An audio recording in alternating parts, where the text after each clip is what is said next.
Olá, eu sou José Marcelo Santos e esta é a edição nacional do Jogo do Poder Notícias.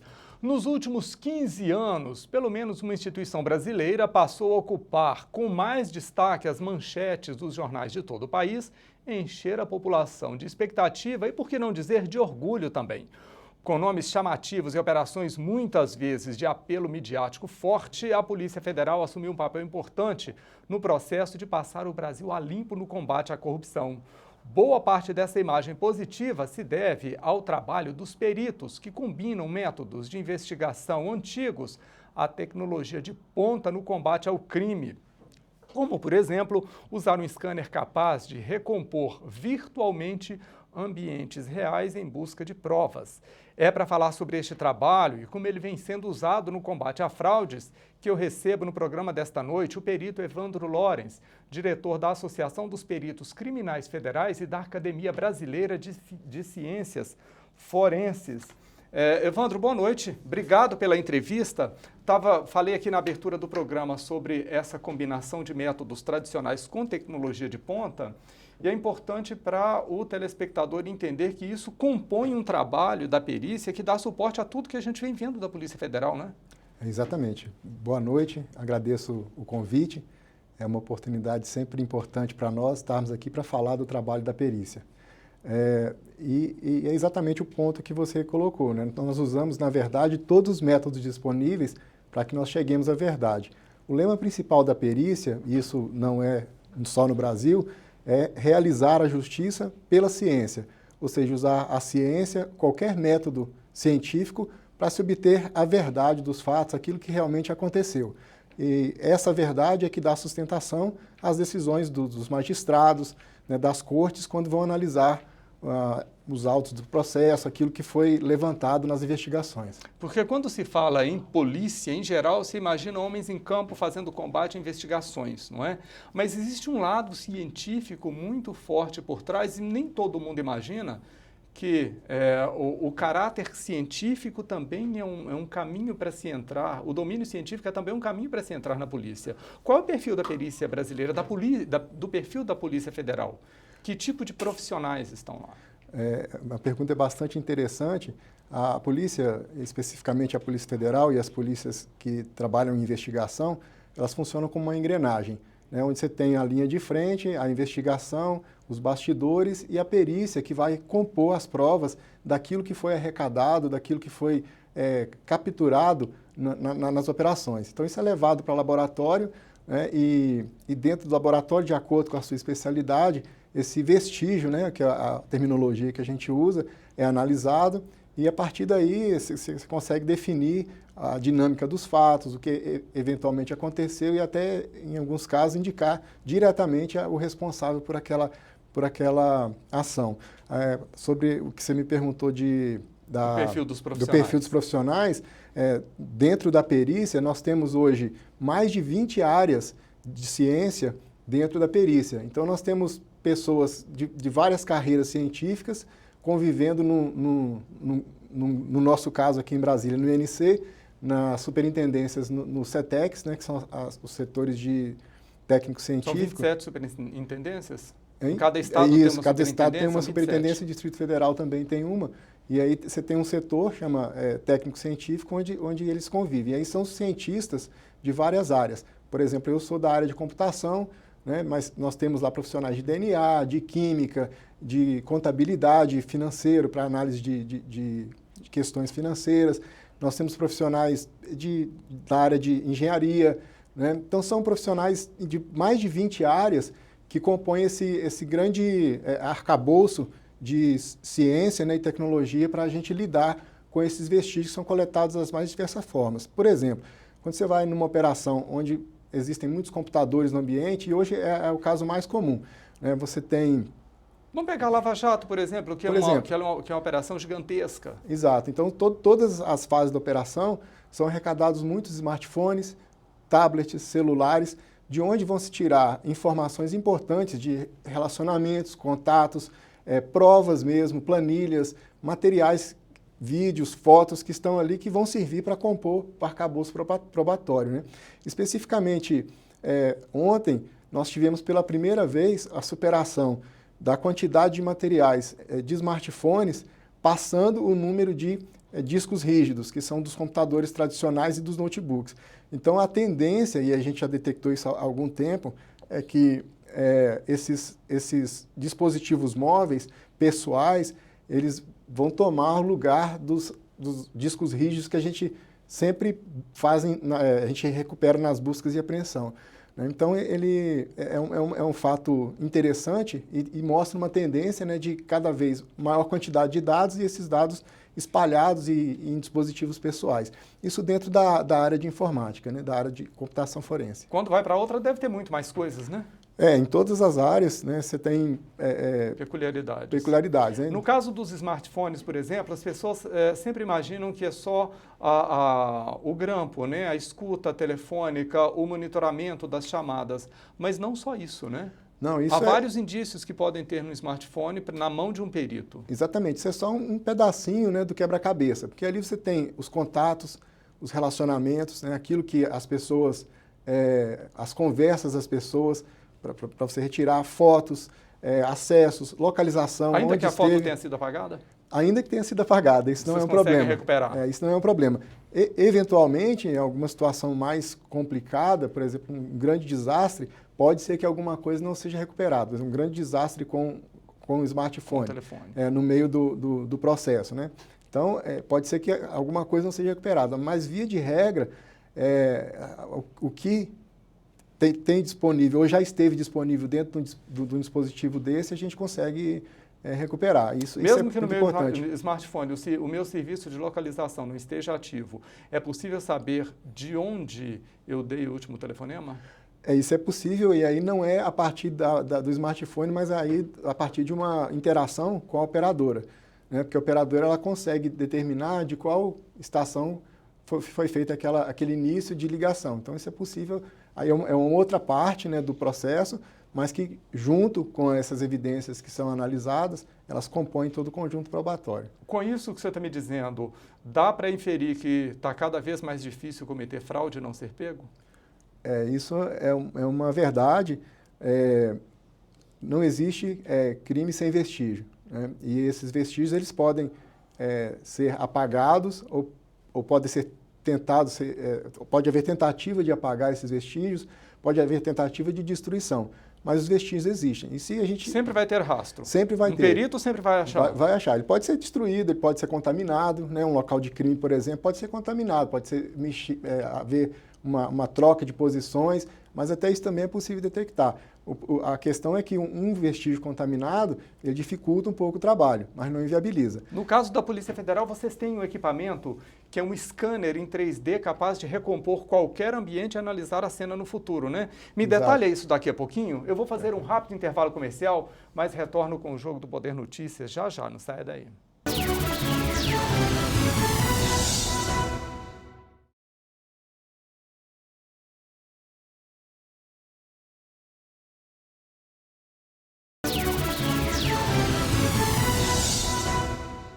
O Jogo do Poder Notícias está de volta e antes de retomar a minha conversa com o Lawrence, da perícia da Polícia Federal, eu quero falar de economia. Enquanto os números da popularidade de Michel Temer vão de mal a pior, o presidente comemora os números da economia. Em São Paulo, ele voltou a dizer que quer deixar o país nos trilhos para o próximo presidente. A população ainda não sentiu os efeitos, mas alguns indicadores, como inflação e cotação do dólar, dão sinais positivos. As projeções de economistas são de que o dólar deve continuar um patamar baixo. O Boletim Focus, divulgado na semana passada pelo Banco Central, estima que a moeda americana deve fechar o ano cotada em R$ 3,30. Antes, a estimativa era de R$ 3,36. Para o ano que vem, a projeção é de que o dólar fique em R$ 3,40. Lawrence, vamos voltar a falar agora de perícia da Polícia Federal. Eu fui para o intervalo comercial dizendo que vocês têm uma tecnologia, que é um super scanner 3D, capaz de reconstruir qualquer ambiente para ele ser visitado no futuro sem que seja alterado nada. Como é que funciona esse equipamento da polícia e como é que ele já foi usado? É um equipamento composto de um conjunto de tecnologias, incluindo câmeras, incluindo processamento computacional, gráfico de imagens, para, como você disse, reconstruir um determinado ambiente. Isso pode ser feito em ambientes abertos ou ambientes fechados. Foi assim que vocês identificaram como é que foi o acidente do avião da TAM, né? Aquele que caiu em cima de um depósito da própria TAM, né? Exato. Aí, a partir de imagens de câmeras posicionadas em várias partes da cidade, ali naquela região, do próprio aeroporto, da torre de controle, você junta, né? Você ajunta essa quantidade de imagens, faz o cruzamento computacional e consegue reconstruir o ambiente. Isso também foi feito nesse acidente da TAM, também recentemente no acidente com o avião do candidato a presidente Eduardo Campos, também foi feita uma reconstrução desse tipo, né? A matéria-prima são imagens de outras câmeras que estão posicionadas, além do processamento computacional que faz o cruzamento dessas imagens, usa as dimensões. Algumas simulações também podem ser feitas para compor esse cenário, por exemplo, a questão do avião lá na velocidade que ele passou na pista, né? Então foi feita uma reconstrução com uma câmera auxiliar dessa trajetória. Então essa imagem também ajudou a montar esse cenário de reconstrução dessa imagem. Isso é importante para que a gente possa, como perito, entender a dinâmica dos fatos, o que realmente aconteceu. Porque depois que aconteceu, a gente costuma dizer, né, a nossa análise é pós-mortem, ou seja, a gente vai analisar o que sobrou, né, de um determinado evento, de um determinado fato, para tirar dali as evidências e tirar conclusões a partir de aplicação científica. Por exemplo, se uma pessoa disser que estava numa determinada posição, é possível rever virtualmente o ambiente para saber se era possível que ela estivesse ali mesmo? Exato. Se você tiver o conjunto de imagens e conseguir realizar uma simulação, é possível. Essas tecnologias, elas não são tão novas assim. Por exemplo, numa cena de crime, você consegue determinar a direção, por exemplo, de um tiro, né, de um disparo de projétil. Você consegue fazer isso através da disposição das manchas de sangue no ambiente. Né, como que elas estão espalhadas, espirradas, você consegue determinar até a distância do disparo, por exemplo. Se foi queima-roupa, se foi uma distância média, se foi uma distância longa, a direção que ele passou. Então, tudo isso já era usado com métodos, vamos dizer, analógicos, né? Ou seja, medidas, linha, barbante, régua, isso tudo a gente já usava. A tecnologia computacional veio ampliar isso, exatamente, né? Ampliar essas possibilidades, né? Dando para a gente assim, uma dimensão muito maior. Por exemplo, reconstruir um local de crime, como o local lá da barragem, né, de Mariana, é complexo, né? Mas a gente tem feito esse trabalho também, usando as imagens de helicóptero, do que sobrou, e isso tem sido feito o tempo todo para entender, né? O principal... Dá para reconstruir virtualmente o momento exato do acidente para saber de onde foi que partiu a rachadura ali. Nesse caso específico, dificilmente a gente vai conseguir chegar a uma conclusão especificamente, mas a gente está trabalhando nisso, coletando as evidências, né? A barragem de Mariana é considerado o maior local de crime do mundo, da história, né? Porque foi um crime ambiental, né? Destruiu uma cidade, matou um rio. Isso, exatamente. Então, o que está sendo investigado é como as coisas foram acontecendo, a dinâmica.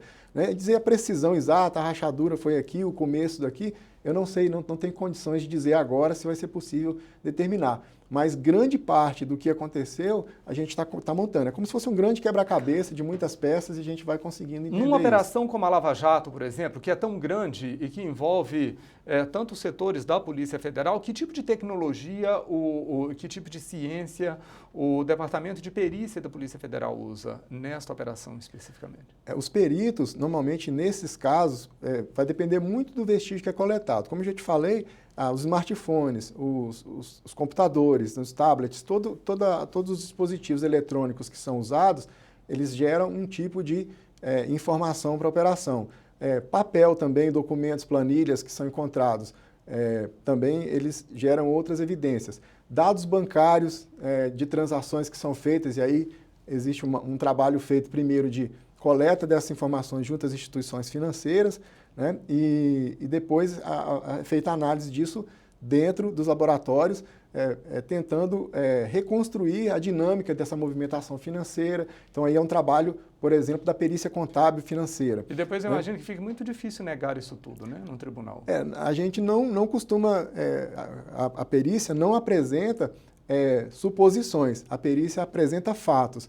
Né? Uma suposição para o perito ela é descartada como prova, né? Porque o nosso papel é realizar a prova, ou seja, a partir dos vestígios, provar algum evento. Então, se a perícia atestou num laudo um determinado fato, realmente aquilo aconteceu. Né? E a partir daquilo que a gente consegue provar usando a ciência. A gente não acha nada, a gente não diz assim, isso pode ter acontecido. A gente diz, isso aconteceu. Se existe uma suposição, não existe uma forma de provar aquilo que a gente está afirmando, então a gente não afirma. Né? E a importância da perícia, que eu acho que é fundamental, é para dizer o que é e o que não é. Então, no caso de uma pessoa investigada que tenha cometido ou não um crime, eu consigo tanto provar que ela cometeu, como também provar que ela não cometeu, porque é os dois lados da justiça. Não adianta só provar que cometeu, eu preciso também tirar o inocente de uma situação em que ele possa ter sido, desse limbo aí de suspeita, envolvido. Né? Nós tivemos, em 2015, nós tivemos a conferência integrada, que depois a gente pode até conversar mais sobre isso, onde a gente vai ter um evento aqui em maio. Né? Exatamente. Então a gente pode falar sobre isso, mas em 2015 nós trouxemos para falar nesse primeiro evento que nós fizemos aqui, um cidadão americano que ficou 26 anos preso indevidamente. Né? Nesses 26 anos ele passou por 2 julgamentos e ele foi condenado lá por provas testemunhais de 2 pessoas que tinham sido que eram presos também e que trocaram essa informação de que teria sido ele o autor do crime por benefícios no cumprimento da sua própria pena. E ele passou 26 anos preso até que, e aí nos últimos 4 anos, ele começou a escrever uma carta por semana para o Innocence Project, que é um grupo, né, que trabalha para exatamente recuperar informações e provar a inocência de pessoas que foram injustamente condenadas. E ele passou a escrever essa carta uma vez por semana e quando finalmente alguém resolveu olhar o que era aquilo, que caso era aquele, foi feito um levantamento da história, né? Muitos documentos já haviam sido eliminados, perdidos, mas finalmente foi encontrado um policial aposentado que tinha os documentos em casa e que comprovavam que aquela condenação foi injusta, e principalmente porque naquele momento era necessário dar uma satisfação para a sociedade. Era uma cidade pequena, uma senhora de 94 anos tinha sido estuprada e assassinada. E esse rapaz, ele tinha acabado de chegar na cidade, tinha 2 meses que estava na cidade trabalhando, e ele foi escolhido como bode expiatório, foi condenado e passou 26 anos preso. Então ele veio, nesse evento nosso, ele veio falar dessa experiência e ressaltar a importância de se ter a perícia, porque se tivesse sido feito perícia no caso dele, ele teria sido inocentado no primeiro momento. Ou seja, ele não teria perdido... Não teria sido cometida a dupla injustiça, né? Exato. Deixaram um bandido solto e prendido inocente. Exato, ele não teria passado 26 anos preso injustamente, além do que você colocou, né? A pessoa que realmente cometeu o crime estava nas ruas. No próximo bloco eu vou querer saber se a perícia brasileira está realmente equipada como deveria ou poderia estar. Eu vou fazer um rápido intervalo comercial, mas a gente já volta, não sai daí.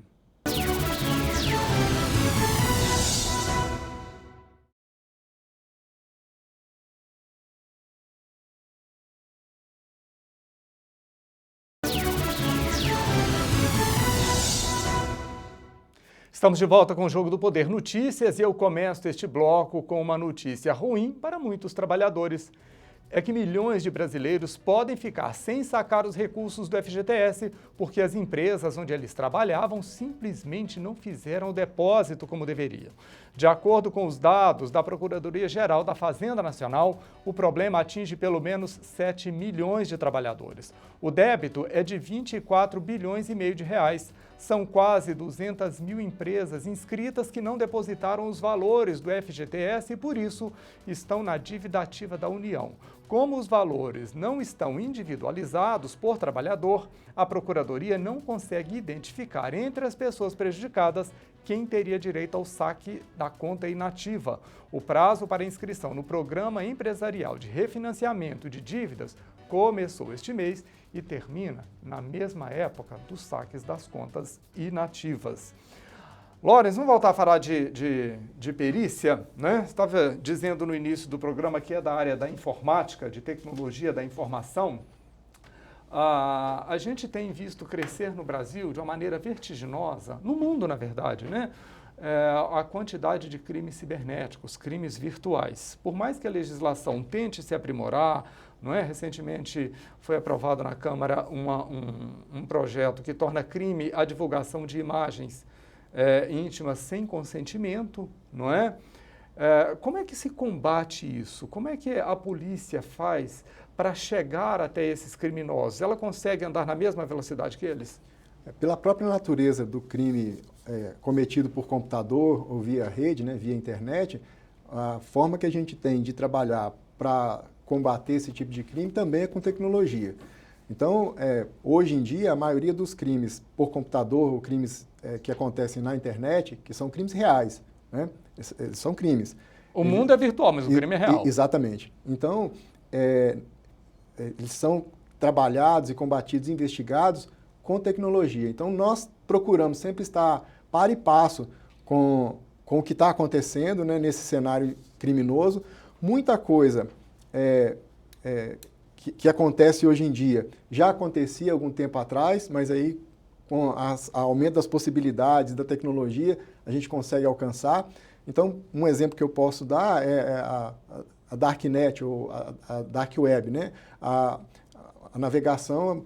Essa internet profunda, né? Exato. Nós trabalhamos nesse nível hoje também, né? Nas investigações, naquilo que a gente pode... Só para o telespectador entender, essa internet que a gente navega dela é só a pontinha do iceberg, né? Exatamente. De baixo tem uma coisa muito maior e muito mais profunda, onde se esconde de tudo um pouco. Exato. Os estudiosos, eles gostam muito de classificar, e a gente entende isso, classifica como se a internet fosse em 7 camadas, por exemplo, né? Ou em 6 camadas, alguns autores defendem assim, e nós, na navegação do nosso cotidiano, nós estamos trabalhando aí na primeira, na segunda camada em alguns casos, e existem para baixo aí muitas outras camadas de navegação protegidas por criptografia, protegidas por mecanismos de apagamento de rastros, enfim, de uma série de mecanismos para se dificultar a investigação. Mas não deixa de ser nossa obrigação, nosso dever, investigar mesmo assim e também acompanhar esse tipo de tecnologia. Então a gente trabalha nesse nível também hoje em dia, usando todo tipo de tecnologia que a gente puder dispor. Né? Qual é o crime cibernético que é mais cometido hoje no Brasil? Eu não vou saber te dizer com precisão, mas eu posso te dar uns 3 ou 4 aí que são assim, os que mais ocorrem. Né? Então a gente pode incluir fraudes financeiras, né? Fraudes contra a pessoa em termos de dados pessoais, ou seja, furto e roubo de dados pessoais, né, para uso em outros crimes. Tem sites que disponibilizam isso em tempo real. Se você fizer uma busca pelo seu nome, está lá seu CPF, sua identidade, seu endereço. Exato. E as informações que nós deixamos em cada um dos lugares onde nós visitamos, muitas vezes elas estão vulneráveis lá. Alguém pode se apropriar e ir compondo informações e montar o seu perfil com todas as suas informações e vender essa informação para alguém que queira montar uma pessoa fictícia para obter crédito, por exemplo. Né? Um outro crime também no Brasil que tem destaque no mundo todo é a pornografia infantil. Né? O abuso de crianças e adolescentes usando tecnologia, fotografia, Faz mal até vídeos. escutar, né? Esse é um dos crimes que mais afetam o perito, porque às vezes a gente olha, acha que o perito é uma pessoa inatingível do ponto de vista emocional, né? Mas a investigação de pornografia infantil ela é realmente muito desgastante, né? Porque principalmente quem tem filhos, quem tem criança em casa, né? Que trabalha com isso, mas é um trabalho que a gente tem que fazer e é feito com a melhor desenvoltura possível, mas realmente é desgastante. Eu imagino. Eu fui para o intervalo e falei que ia querer saber se a perícia brasileira está equipada como precisaria estar, não é? Tá? Do ponto de vista do perito, eu acredito que nós hoje estamos entre as melhores perícias do mundo. a perícia nossa... Da Polícia Federal, das civis também? Também. O que falta, em muitos casos, são recursos humanos, ou seja, mais peritos para trabalhar e, eventualmente, em alguns estados, por exemplo, mais carentes, onde existe maior restrição financeira e orçamentária, faltam equipamentos, né? Mas nós temos trabalhado no sentido de aumentar a cooperação para oferecer também para os demais peritos que não têm acesso, às vezes, a uma tecnologia, a gente oferecer condições de a gente compartilhar recursos com eles. Então, hoje... Um trabalho de parceria. Parceria. Se você tem um laboratório em Brasília com determinada tecnologia que outro estado não tem, vocês fazerem uma troca? Isso, a gente permite, são projetos futuros, nós temos uma intenção muito forte de aumentar muito esse nível de cooperação. Nós temos uma definição nova de espaço, lá um outro prédio sendo construído aqui em Brasília, já está quase terminando, onde a gente vai ter muitos laboratórios e muitos laboratórios multiuso, ou seja, um perito de estado onde não tem equipamento, ele poderá vir e fazer uso disso aí, obviamente com convênio, com uma coisa mais amarradinha, né? E aí... Sistematizada mesmo, né? Exato. Então, a ideia é que nós possamos oferecer nesse Centro de Difusão de Ciências Forenses oportunidade para aqueles que não têm o equipamento, não têm a tecnologia, fazer uso. Porque a matéria humana nossa, o perito, ele é muito qualificado. Mesmo nos estados onde não tem equipamento, eles são pessoas que buscam a ciência, estudam, procuram e para resolver aquelas questões. Fazem intercâmbio científico, né? Fazem intercâmbio científico. Vocês têm um evento agora em maio. Exato. Nesse evento é uma oportunidade... Como é que chama esse evento? Interforensics. Esse evento é um resultado, uma evolução de pequenos eventos que eram realizados no nosso contexto setoriais. Então, eu tinha um evento de perícia computacional, um evento de perícia contábil financeira, um evento de perícia em genética e assim por diante.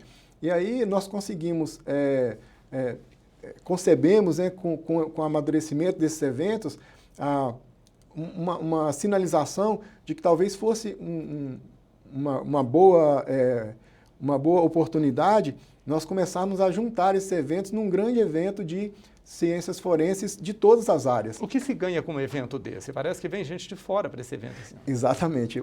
A Interforensics, a nossa sem falsa modéstia, a gente está realizando, né, a Interforensics, que vai ser o maior evento de ciências forenses da América Latina. Né? Dos Estados Unidos para baixo, a gente não tem nenhum evento que vai ser tão importante quanto a Interforensics. Nós estamos trazendo gente de todas as partes do mundo, pessoas super importantes, várias pessoas que são número 1 na sua área de conhecimento para falar na Interforensics.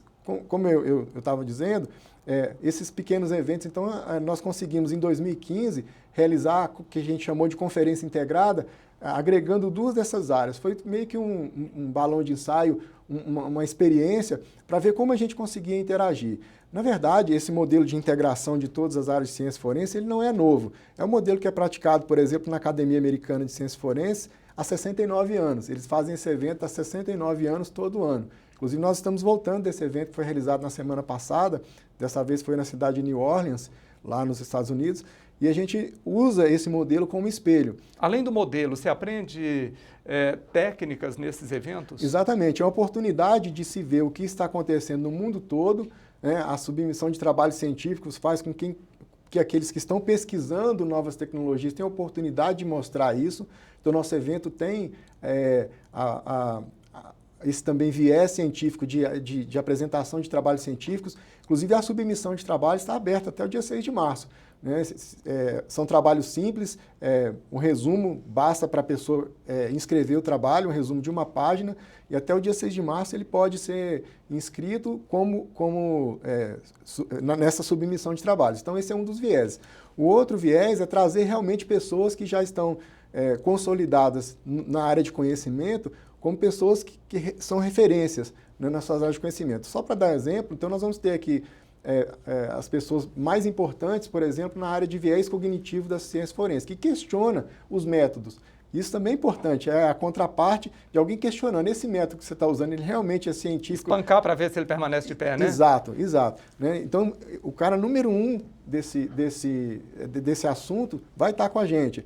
Por exemplo, também, nós vamos ter a pessoa, uma professora de origem chinesa que trabalha na Irlanda, ela vem também, ela hoje é a número 1 em análise forense em nuvem, ou seja, de coisas que estão na internet, a gente precisa fazer análise forense disso, então ela vem também trazer a experiência do trabalho que ela tem feito. E assim por diante. Então nós vamos ter pessoas de todas as áreas internacionais, né, gabaritadas, vindo aqui falar sobre os assuntos que estão hoje em dia mais em evidência, né, para que a gente possa absorver um pouco dessa experiência. No combate ao crime. Eu vou fazer mais um rápido intervalo comercial e retorno com o último bloco do Jogo do Poder Notícias já, não sai daí.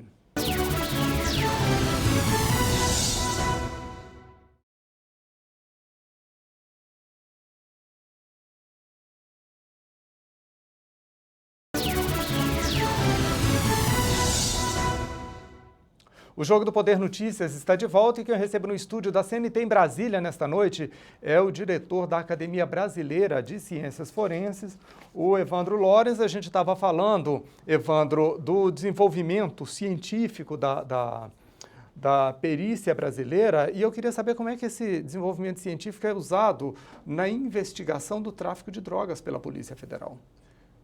Todo o aparato que nós temos é utilizado, como eu já disse anteriormente, né, como uma combinação de tecnologias. Então, por exemplo, para certificar que é uma droga efetivamente considerada proscrita no Brasil, é feita análise do laboratório. A parte de análise das comunicações, de smartphone, de telefones celulares, é feita também. Sites que eventualmente possam estar vendendo, sendo usados no tráfico, também são investigados. Ou seja, em todas as áreas que permeiam aí o tráfico de drogas, mais organizado ou menos organizado, a gente tem frentes, né, de perícia para trabalhar em cima das ocorrências, daquilo que está ocorrendo no tráfico. E o Brasil tem peritos em quantidade suficiente para fazer todo esse enfrentamento de toda a ordem de crime que precisa passar pelo crivo da perícia? A gente sempre precisa de mais peritos, né, porque a demanda ela é crescente.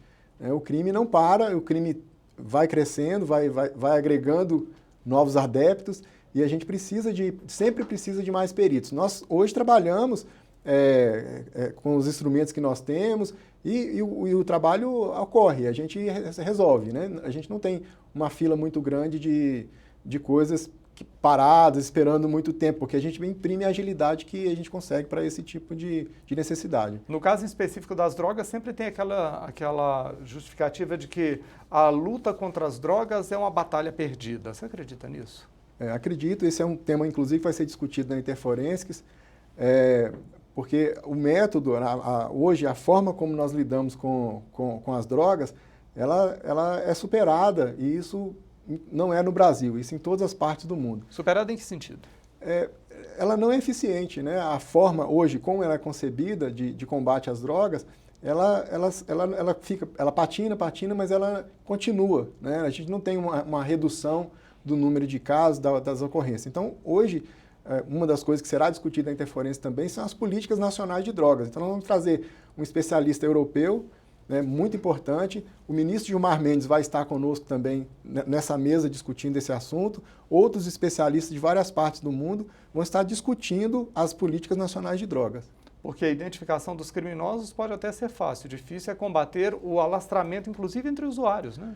Exato, porque é uma cadeia muito grande e para você entender, né, o modelo, você tem que ir na raiz e tentar dificultar a atividade. Né? Você só fazer a repressão... não depende mais da perícia, né? Se você fizer a repressão só na ponta, né, isso nem sempre pode ser efetivo. Isso pode dificultar o trabalho de vocês, inclusive. Exato.